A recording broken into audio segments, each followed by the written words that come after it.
I welcome everybody. So, in our project Automotive Consumer Analytics, हम लोगों ने descriptive statistics के बारे में पढ़ना शुरू किया था और डिस्क्रिप्टिव स्टैटिस्टिक्स हमने इम्प्लीमेंटेशन भी किया था इन द प्रीवियस सेशन. सो अब नेक्स्ट सेशन के अंदर हम क्या करने वाले हैं, हम डिस्क्रिप्टिव स्टैटिस्टिक्स कंटिन्यू करेंगे. लास्ट सेशन में हमने कुछ कॉलम सेलेक्ट किए थे. जैसे मैं एग्जांपल दिखा देता हूँ. हमने सर्टेन कॉलम्स थे हमारे पास. इन कॉलम्स में से हमने age, annual income, SDB usefulness score, AI customisation likelihood और प्राइवेसी कंसर्न स्कोर, ये हमने सेलेक्ट किए थे न्यूमेरिकल वेरिएबल्स. और ये न्यूमेरिकल वेरिएबल्स सबसे पहले हमने लिस्ट किए. न्यूमेरिकल वेरिएबल्स लिस्ट करने के बाद हमने उसके अराउंड डिस्क्रिप्टिव स्टैटिस्टिक्स रन की.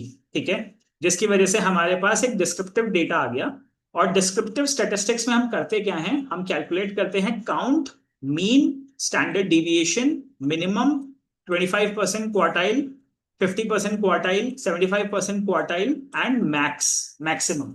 ओके, सो ये हमने अपने डेटा सेट के ऊपर कैलकुलेशन कर लिया. अब आगे हम कंटिन्यू करना चाहते हैं विथ कि ये जो हमारा डिस्क्रिप्टिव स्टैटिस्टिक्स है, जिसका मतलब है कि हमें समराइज करना होता है एक तरीके से पूरे डेटा को, क्योंकि हम ऑल ओवर ऑब्जर्वेशंस को हम डायरेक्टली ऑब्जर्व करना बहुत मुश्किल है. मान लो आपके डेटा सेट में अगर मिलियंस ऑफ ऑब्जर्वेशंस हैं तो सारे ऑब्जर्वेशंस को तो हम रिव्यू नहीं कर पाएंगे. ठीक है, इसलिए हमें डिस्क्रिप्टिव स्टैटिस्टिक्स करनी होती है. और ये कुछ मेजर कैलकुलेशंस हैं जो हम इनिशियली करते हैं. ठीक है, count, minimum, maximum, median, mean, okay, quartiles, all of this we calculate.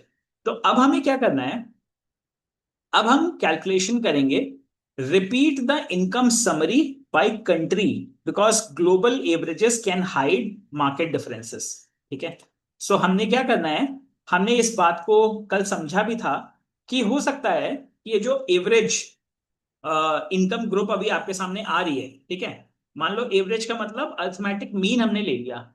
Mean of annual income USD of people those who are interested to buy EV, और जो हमारे ऑब्जर्वेशंस हैं वो है 52,299 यूएस डॉलर्स. ठीक है, सो 52,299 यूएस डॉलर्स इंटू 85 या 90. ठीक है, ये आपको करना पड़ेगा. तब आपके पास एक्चुअल कैलकुलेशन आएगी. ठीक है, कि कितना वैल्यू हो गया. ठीक है, इन आईएनआर अगर अभी हम समझना चाहें तो. सो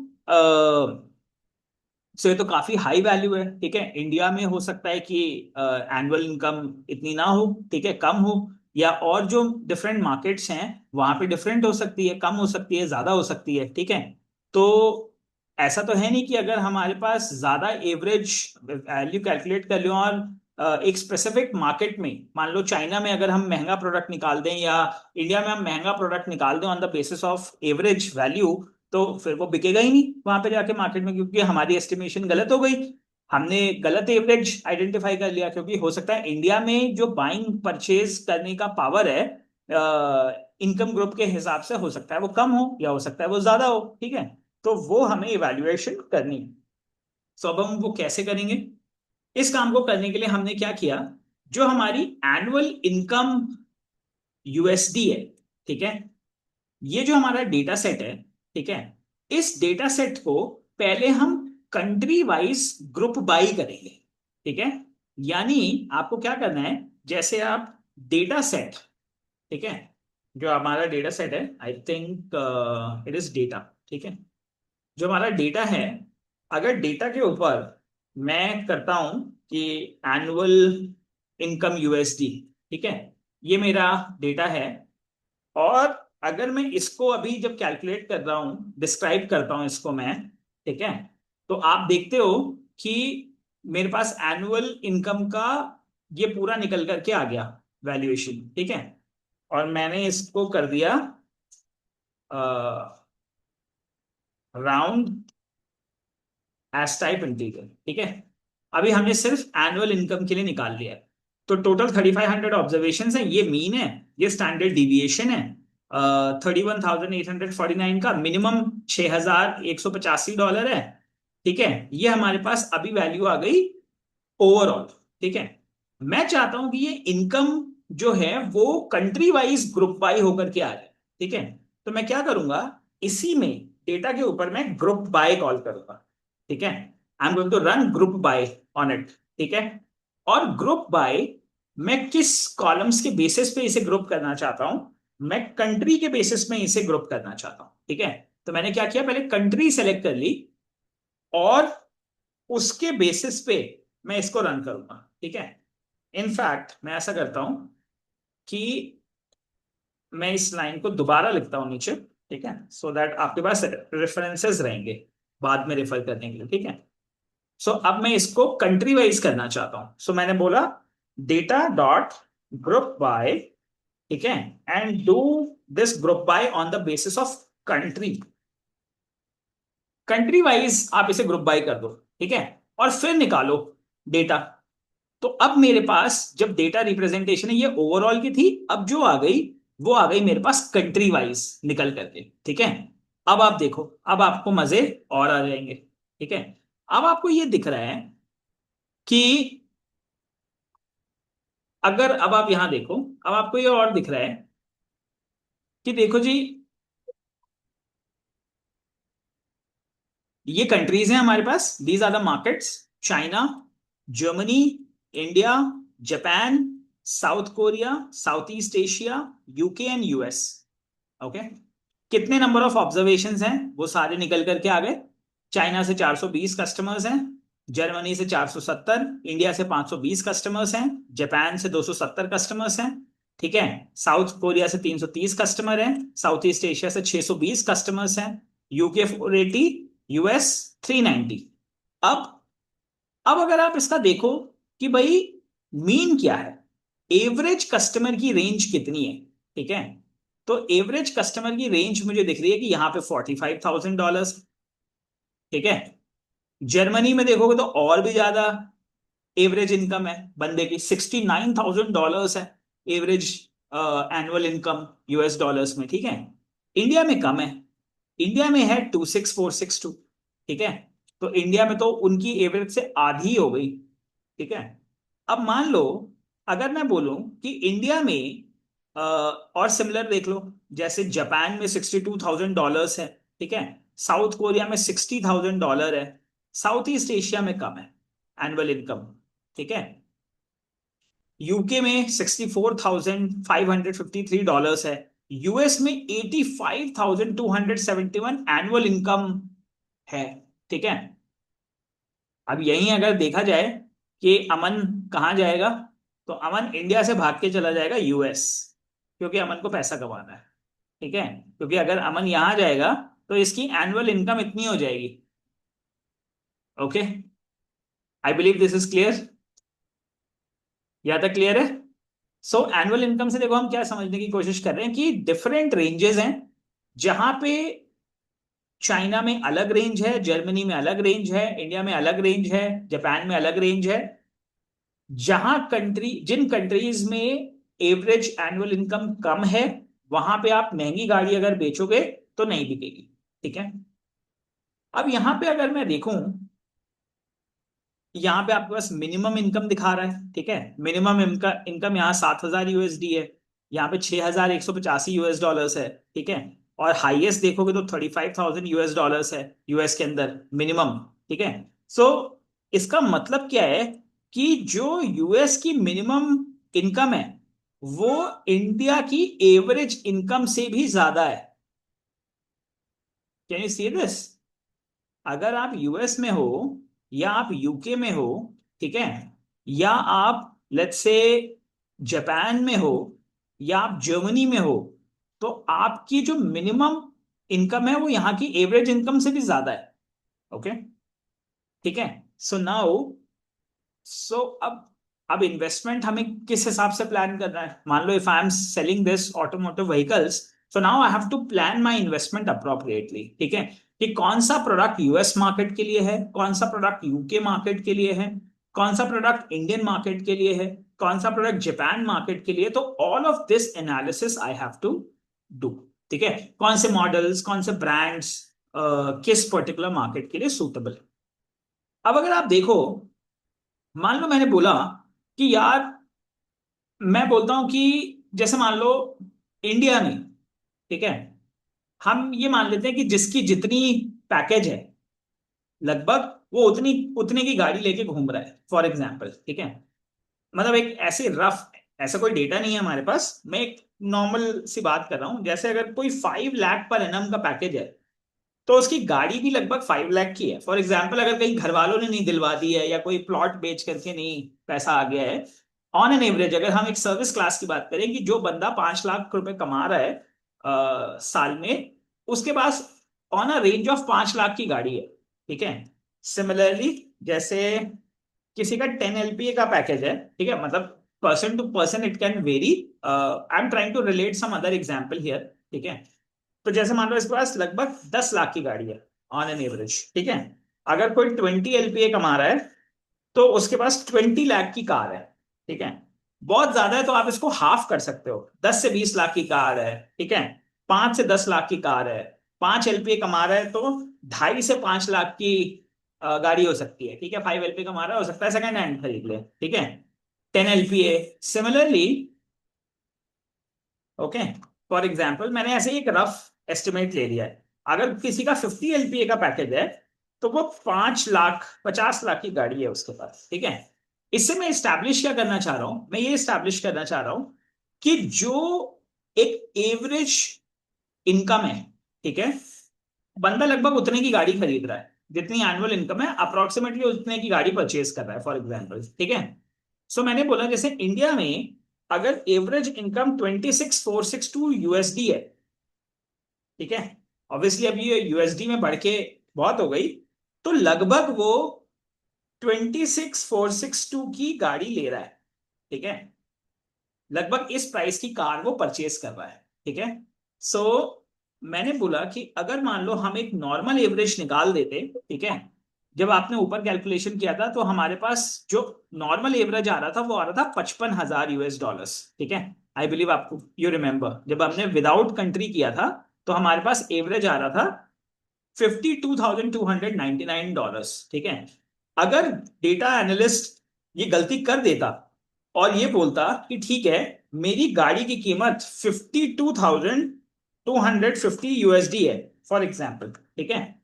सो आप खुद देखो कि ये गाड़ी कौन लोग खरीद पाते हैं। अगर 52,250 US डॉलर की गाड़ी है तो, और अगर आप कहते हो कि मैं एवरेज कस्टमर के लिए निकाल रहा हूं, ठीक है। So Germany, South Korea, UK and US, सिर्फ इन 4 जगह आप बेच सकते हो, ठीक है। 52,250 डॉलर की है। और अगर आपको चाइना में बेचना है, ठीक है, तो चाइना में आपने देखा कि यार 75% लोग 55,000 के इससे नीचे हैं, ठीक है। यानी चाइना में सिर्फ आपकी ऑडियंस है 25% top people, top 25% people of China you can target only, ठीक है। उनको आप ये गाड़ी बेच पाओगे। मतलब जो जर्मनी में या साउथ कोरिया में या यूएस यूके में एक एवरेज बंदा चला रहा है, ठीक है, जो गाड़ी, यानी क्योंकि अगर आप यहां देखो कि ये लोग 59,270 से नीचे है, ठीक है। यानी 25 से 50% की रेंज का जो बंदा है वो यूके में, और इनफैक्ट 25% से नीचे वाला जो यूएस में भी बिल्कुल गरीब है, ठीक है, वो जो गाड़ी चला रहा है वो यहाँ का चाइना का टॉप का बंदा चला रहा है, ठीक है। Are you understanding my point? So target segmentation बिल्कुल अलग है, क्योंकि जो टॉप प्रीमियम का बंदा है हो सकता है ये 55,205 से ऊपर इसकी इनकम है, पर ये आपकी गाड़ी खरीदेगा ही नहीं। ये बोलेगा कि भाई मैं तो करोड़ों कमा रहा हूं तो मैं तो हैवी कार लूंगा। तो अब अगर मान लो आपने वो ईवी चाइना में लॉन्च कर दी तो गरीब आपकी गाड़ी खरीद नहीं पाए, अमीरों ने खरीदी नहीं क्योंकि अमीरों के पास ज्यादा पैसा होने लगा कि भाई हम वो गाड़ी क्यों खरीदे जो यूएस में गरीब चलाते हैं, ठीक है। Are you understand my point? US में जो लोग 25% की तनख्वाह से भी कम है, ठीक है, मतलब 25% ऐसे लोग जो $57,000 से भी कम कमाते हैं, वो अगर ये गाड़ी खरीद रहे हैं तो चाइना का जो सबसे टॉप का बंदा है, ये टॉप 25% लोग हैं, अमीर लोग, वो क्यों खरीदेंगे इस गाड़ी को? They will not buy it, they will not buy the EV.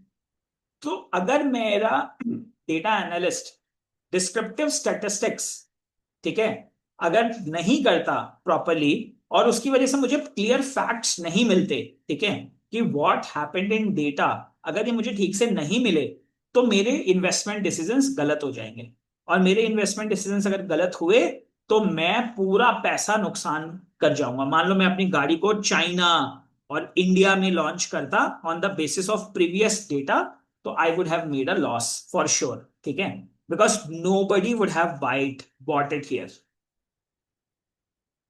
ठीक है, समझ रहे हो, nobody would have bought it here, क्योंकि जो जिस वर्टिकल की सेगमेंट की गाड़ी है वो यहां लोग खरीदेंगे नहीं, ठीक है, और अमीर वाला सेगमेंट परचेज नहीं करेगा, क्योंकि अमीर के लिए price is not a problem, ठीक है, ऑब्वियसली वो अगर उससे ज्यादा कमा रहा है तो he would always want to have a premium vehicle. Okay, so all of this kind of analysis ये हमें करनी पड़ती है in order to have this understanding, ठीक है। अब आप देखो, ठीक है, आई थिंक बात समझ में आ गई डिस्क्रिप्टिव स्टैटिस्टिक्स की। I think this point is clear to you guys. Okay, so अब हमने क्या किया, हमने ग्रुप वाइज से कंट्री वाइज इनकम हमने फिल्टर कर ली, ठीक है, आपने इसको डिस्क्राइब कर लिया था, राउंड ऑफ जीरो ले लिया, राउंड ऑफ जीरो ले लो या इंटीजर ले लो, ठीक है। Now we are going to save it into country income, ठीक है। मान लो मैं इसको अब कंट्री वाइज इनकम में सेव कर देता हूं, country underscore income,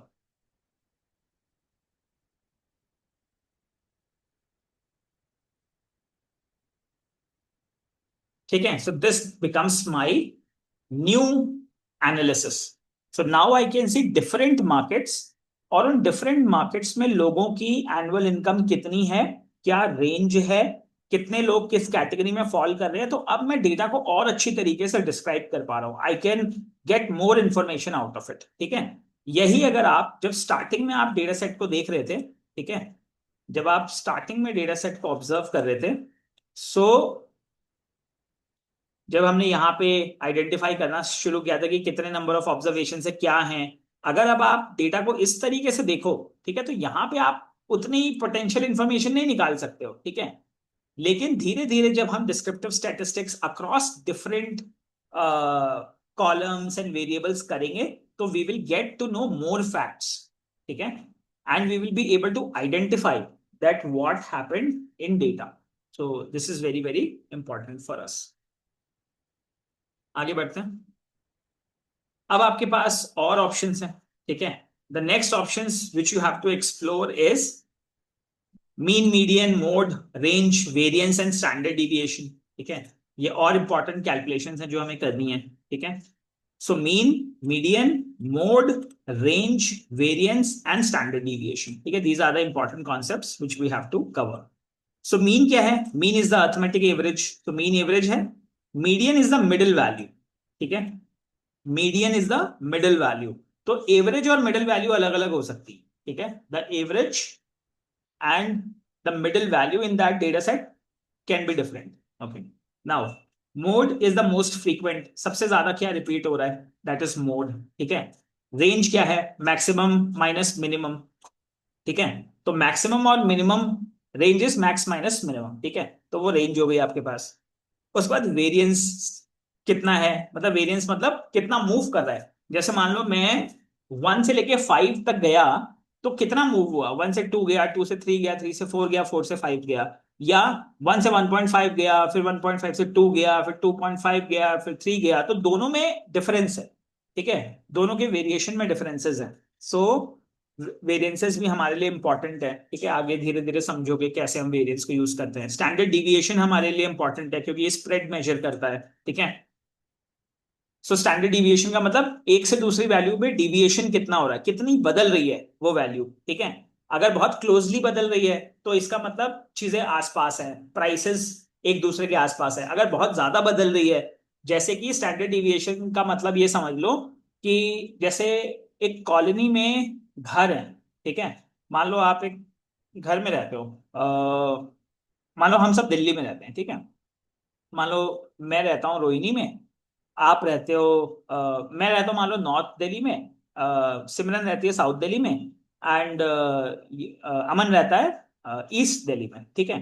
so let's say सबसे ज्यादा प्राइसेस साउथ दिल्ली में है, ठीक है, फिर नॉर्थ दिल्ली में है, फिर ईस्ट दिल्ली में फॉर एग्जाम्पल, या साउथ में है, ईस्ट में है, नॉर्थ में है, ठीक है। सो अब जैसे मैं जहां रहता हूँ या मेरे आसपास की जो कॉलोनी है, अगर तुम देखोगे तो वेरिएशन बहुत कम है दोनों घरों में, क्योंकि सब एक साइज के बराबर कटे प्लॉट हैं। मान लो 250 गज की कोठियां हैं, ठीक है। सो मैं कहता हूँ कि 250 गज की कोठी का रेट कॉमन है लगभग हर प्लॉट का, थोड़ा बहुत आगे पीछे होगा। जैसे कॉर्नर का प्लॉट है तो मान लो 15 करोड़ का है, ठीक है। उसके बगल वाला है 12 करोड़ का है। जो बिल्कुल सेंटर का है जहाँ कोई पार्किंग प्रॉब्लम है या टोट लोड है, तो it could be something let's say under 12 lakh, 12 CR, it could be let's say 11 CR। तो डिविएशन कितना है, 11 से 15 करोड़ के बीच में डिविएशन है। लेकिन वही जब मैं यहाँ से साउथ दिल्ली चला जाता हूँ, तो साउथ दिल्ली में 250 गज का प्राइसिंग स्टार्ट हो रहा है मान लो 35 CR से, ठीक है, 35 करोड़ से। तो अब ये डिविएशन बहुत ज्यादा है। मतलब रोहिणी में या नॉर्थ दिल्ली में एक से, मतलब मकानों के प्राइसेस का जो डिविएशन है वो क्लोज है। और अगर वहीं से मैं दिल्ली में अगर दूसरा रीजन देखता हूँ, साउथ दिल्ली रीजन देखता हूँ, तो वहां पे डिविएशन बहुत ज्यादा है। तो इस डिविएशन को, इस स्प्रेड को समझने के लिए हमें स्टैंडर्ड डिविएशन यूज करना पड़ता है, ठीक है। सो आगे बाकी आप अपनी ऑटोमोटिव मार्केट के डेटा पे समझोगे how we are going to use it, ठीक है। सो these measures describe the typical customer and how different customers are from one another, ठीक है। इससे हमें क्या पता चलता है, इससे हमें ये पता चलेगा कि कस्टमर कैटेगरी जो है वो एक दूसरे से कितनी डिफरेंट है, ठीक है। जैसे मान लो अभी, जब अगर कहें कि यार ये सब दिल्ली वाले हैं, ठीक है। मान लो मैं, सिमरन एंड अमन, कोई चौथा बंदा है मान लो यूपी का है वो, ठीक है। तो यूपी वाले ने बोला कि यार ये तो दिल्ली वाले हैं।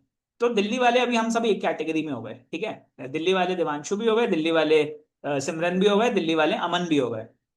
लेकिन अब जब हम दिल्ली में पहुंचे तो हम एक दूसरे से कितने डिफरेंट हैं, क्योंकि मैं मान लो 10 करोड़ के मकान में रहता हूँ, सिमरन 50 करोड़ के मकान में रहती है, और अमन 25 करोड़ के मकान में रहता है। तो हम तीनों के बीच में बहुत डिफरेंस हो गया, ठीक है। वो हो गई फर्स्ट क्लास की, अमन हो गया सेकंड क्लास का, मैं हो गया थर्ड क्लास का विद इन दिल्ली। तो there is a very huge difference in that respect, ठीक है। सिमरन हो सकता है हेलीकॉप्टर से जाती है, अमन मर्सिडीज से जाता है, मैं साइकिल से जाता हूँ, ठीक है। So now what you have to understand is कि ये जो डिफरेंस है among the customers on the same observation, वो हम आइडेंटिफिकेशन करते हैं with these values, okay. I believe बात समझ में आ रही होगी now. So income is often skewed, so median may better describe a typical customer, ठीक है। सो जब हम इनकम ग्रुप देखेंगे तो मीडियन आइडेंटिफाई करेंगे, ठीक है। एवरेज से नहीं होगा, मिडिल वैल्यू हम आइडेंटिफाई करने की कोशिश करेंगे, ठीक है। एवरेज वुड बी डिफरेंट, ठीक है। Median would be different, annual income जब हम आइडेंटिफाई करेंगे। Standard deviation shows whether income varies widely within the market, ठीक है। एक पर्टिकुलर रीजन में इनकम कैसे डिस्ट्रीब्यूट हो रही है लोगों की और कितना चेंज हो रहा है, ठीक है। उस बेसिस पे फिर हम प्लानिंग करेंगे अपने गाड़ी को लॉन्च करने की, अपनी गाड़ी की प्राइसिंग करने की, पोजिशनिंग करने की, ऑल ऑफ दैट, ठीक है। So there could be certain things which can go wrong. We have to validate something. So now let's get started with this. ठीक है, इसे वैलिडेशन करते हैं। So हमने क्या किया,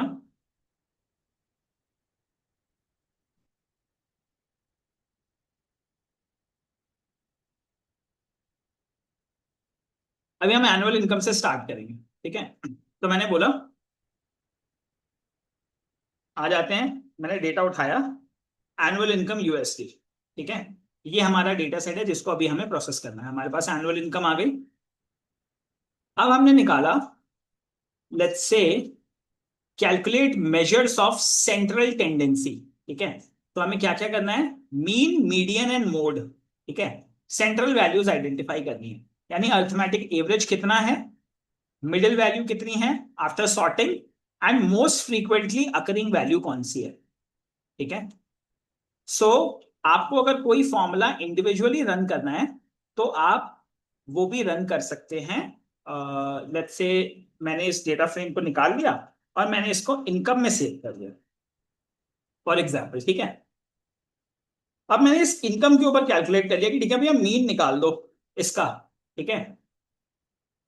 इनकम का मीन कितना है, नए सेल में रन करो। मैंने बोला अर्थमेटिक एवरेज निकालता हूं, ठीक है। सो अर्थमेटिक एवरेज था इनकम डॉट मीन, मैंने मीन कैलकुलेट कर लिया, ये मीन आ गया कि 52,298, ठीक है, this is the mean.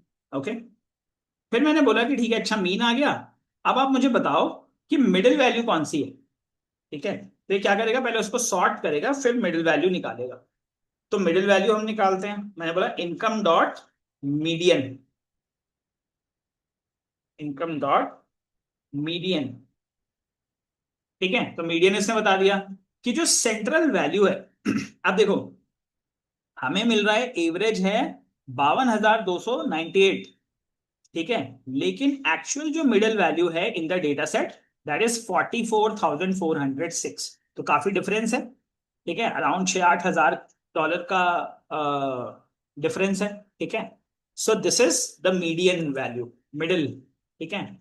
Similarly अगर आपको आइडेंटिफाई करना है कि सबसे ज्यादा कौन सी इनकम है जो बार बार रिपीट हो रही है, ठीक है, वो आइडेंटिफाई करते हैं। तो हम यहाँ क्या करते हैं, मोड कॉल करते हैं, ठीक है, और मोड में जो भी वैल्यूज आएंगी उसमें से हम लोकेट करेंगे वैल्यू एट इंडेक्स नंबर 0, उसे हम फिल्टर करेंगे, ठीक है।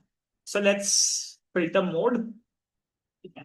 मोड कैसे निकालोगे, इनकम डॉट मोड, ठीक है, जब इनकम डॉट मोड रन करोगे तो इस तरीके से आउटकम आता है, ठीक है। रो आ गई, मतलब दिस इज इंडेक्स नंबर 0, और उसकी जो वैल्यू है वो हमें फेच करनी है। तो अब जैसे रो ऑफ 0 आपको निकालनी है तो अब आई एल ओ सी यूज करते हैं। आई एल ओ सी क्या करता है, एक स्पेसिफिक रो को फेच करता है, ठीक है। सो रो फेच करने के लिए we can use I L O C of 0। तो अब वो क्या करेगा, रो नंबर 0 की वैल्यू निकाल देगा 32,000, ठीक है। तो you have got the mode. So ऐसे रन कर लेता हूँ, इनकम डॉट मोड आ गया हमारे पास। And if you want to typically fetch the row you can do income dot mode, ठीक है। और आप एक फंक्शन यूज कर सकते हैं I L O C, I L O C is the function, sorry not function, I L O C is the property जिसके थ्रू आप ये फेच कर सकते हो, ठीक है।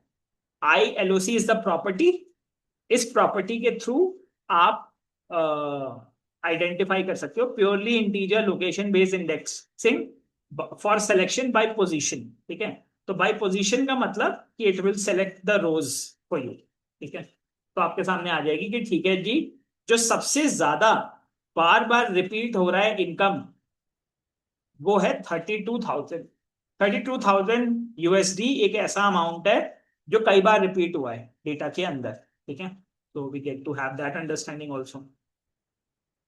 सो ये क्लियर हो गया हमें, मीन मीडियन मोड हमें पता चल गया।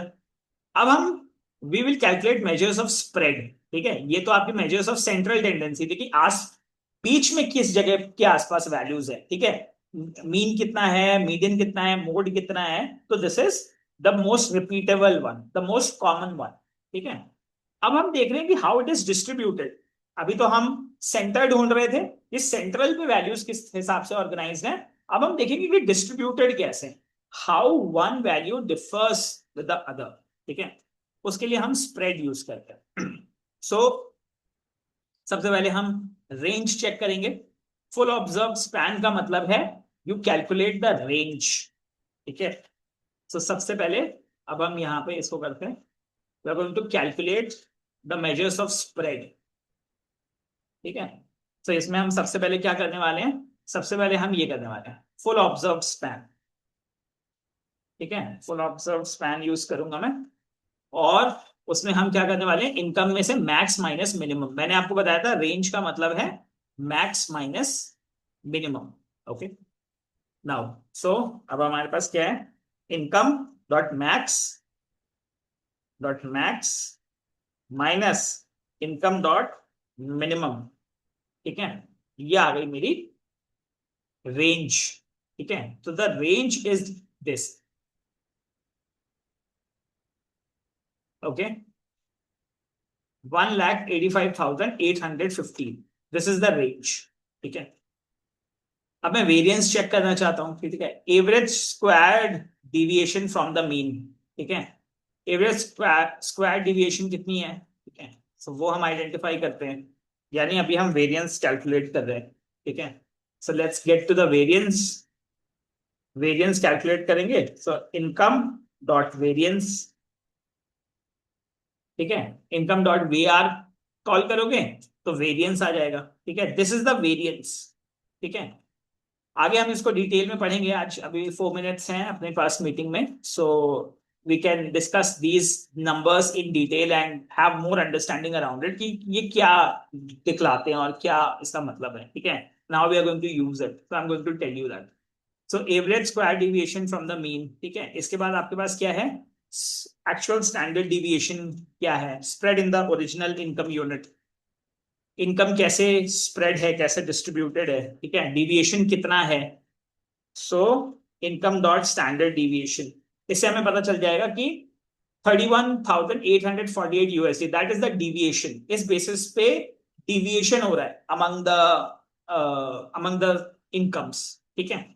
So we'll have more understanding around it so that you'll get a better idea. So we are going to take this topic and understand them in more details. But for today, your objective is to just review mean, median, mode, and then max and minimum, which is the range, and then variance and standard deviation, ठीक है। तो आज आप इस चीज तक की practice करेंगे, ओके।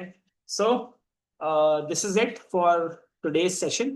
सो हमने कुछ इंपॉर्टेंट चीजें देखी, आगे हम इसमें और पढ़ेंगे, ग्रुप बाय, एग्रीगेशन और मल्टीपल कॉन्सेप्ट्स को पढ़ेंगे अगले सेशन में, और इनके कुछ केस स्टडीज हम लेंगे जिससे आपको थोड़ी सी और अंडरस्टैंडिंग बिल्ड हो जाए, ठीक है। आज जाइए इसको थोड़ा प्रैक्टिस कीजिए और अंडरस्टैंड करने की कोशिश कीजिए कि how these values are distributed and would be used, okay.